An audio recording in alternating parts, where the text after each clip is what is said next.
इसका नाम है India, Indian national development inclusive alliance. नाम सुन के तो लगता है जैसे यूएन की कोई समिट हो। रियलिटी चेक करे तो Indian national drama in action. हाँ, वही ऑपोजिशन जो अपना एक लीडर तक डिसाइड नहीं कर पाई, वो जूम पे बैठ के डेमोक्रेसी बचाए, जम्मू एंड कश्मीर ठीक करे और नेशनल सिक्योरिटी पे ज्ञान देने निकली है। आज सच टॉक में हम आपको दिखाएंगे कि ये लोग आपके लिए लड़ रहे हैं या सिर्फ आपस में स्पॉटलाइट के लिए झगड़ रहे हैं। तो इसीलिए देखिए मत, कमेंट में अपना बात भी लिखिए, चैनल को सब्सक्राइब करिए और देखिए असली सवाल वही जो किसी और ने नहीं पूछा। आपको सच टॉक चैनल पर स्वागत है, जहां शोर खत्म होता है और सवाल शुरू होता है।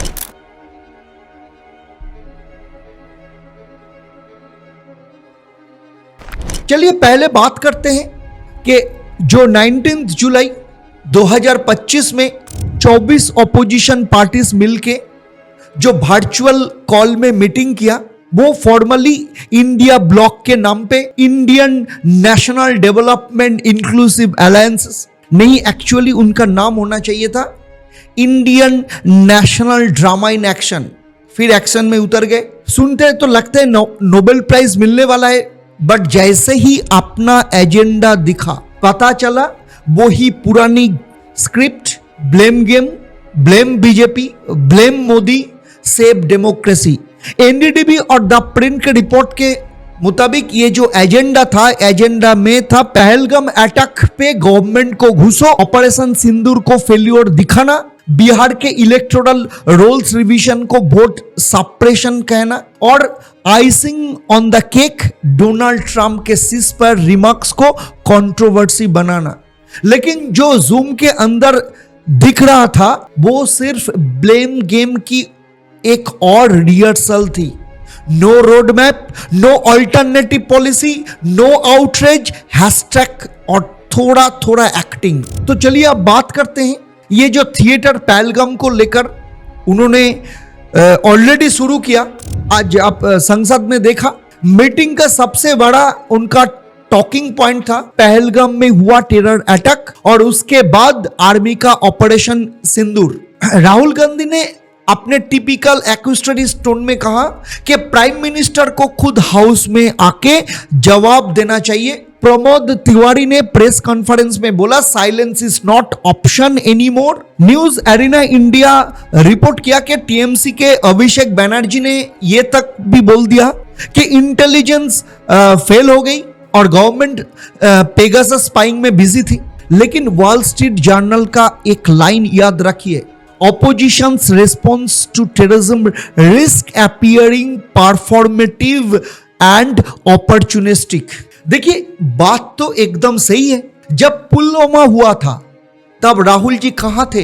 लंदन में, और ट्वीट कर रहे थे वहां पे बैठ के। अब स्टेज मिल गए तो आउटरीच भी फ्री है। तो चलिए बात करते हैं नेक्स्ट जो मुद्दे हैं वो है वोटबंदी बिहार में। तेजस्वी यादव ने बिहार के एसआईआर सर यानी स्पेशल इंटेंसिव रिवीजन को लेकर काफी नौटंकी की। उन्होंने इसको वोटबंदी बोला और बोला कि ये डेमोक्रेसी पे अटैक है। लेकिन द इकोनॉमिस्ट जो मीडिया है, द इकोनॉमिस्ट ने ये भी लिख रहा है कि electoral roll revision is constitutional and periodic. Bihar's opposition sees ghosts where there are none। और सुप्रीम कोर्ट भी 2023 में भी इसको अपहोल्ड कर चुकी है। लेकिन क्योंकि ग्राउंड पे वोट बैंक स्लिप हो रहे हैं तो ये ब्लेम गेम तो करना पड़ेगा ही। अब एंट्री लेते हैं हमारे mister Trump, made in America blame game में। और इस बार एक और ट्विस्ट था डोनाल्ड ट्रम्प के रैली कमेंट्स की वजह से। ट्रम्प ने कहा कि उन्होंने इंडिया और पाकिस्तान के बीच एक सीक्रेट सीजफायर ब्रोकर किया और इसको लेकर राहुल गांधी जी ने दिया एक अनोखा भाषण। उन्होंने बोला कि ये प्रूफ है कि पीएम मोदी अपने लोगों को अपडेट नहीं करते। और फॉरेन लीडर्स के हाथ में खेल रहे हैं। न्यूयॉर्क टाइम्स ने ट्रंप के ये क्लेम को इलेक्शन रिटोरिक बोला, कोई सॉलिड प्रूफ नहीं दिया, लेकिन इंडियन ब्लॉक को बस कंट्रोवर्सी चाहिए थी, सो दे जंप्ड ऑन इट। चलिए अब वापस आते हैं, पुराना कार्ड वही जम्मू एंड कश्मीर को लेकर। जम्मू एंड कश्मीर का इमोशनल कार्ड खेलना तो अब जरूरी है। जयराम रमेश ने बोला, will not rest until full statehood is restored। पर सच क्या है? होम मिनिस्ट्री डेटा के मुताबिक 2019 के बाद जो इंसिडेंट्स 45% कम हो गए।